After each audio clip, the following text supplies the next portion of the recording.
Good morning, everyone. My name is Rolanda O. Panugan, and I am proud to say that I am one of the scholars of Doc Mary Ann Sion. I am a fourth-year college student taking up Bachelor of Science in Criminology at Negros Oriental State University, Mabinay Campus.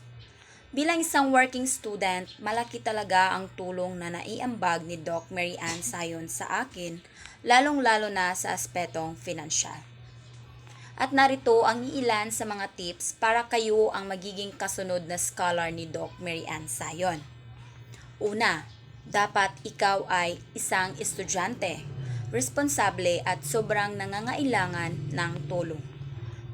Pangalawa, subaybayan si Doc Mary Ann Sion sa pamamagitan ng pag-follow, likes, comment, share sa kanyang Facebook account, Mary Ann Sion, at sa Facebook page, Pinay Travel Diaries.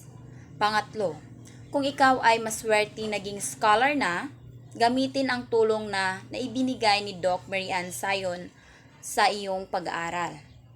Pang-apat at panghuli ay pagbutihin ng maigi ang iyong pag-aaral para maging inspiration ka sa iba na hindi hadlang ang kahirapan sa pagkamit ng ating mga pangarap sa buhay.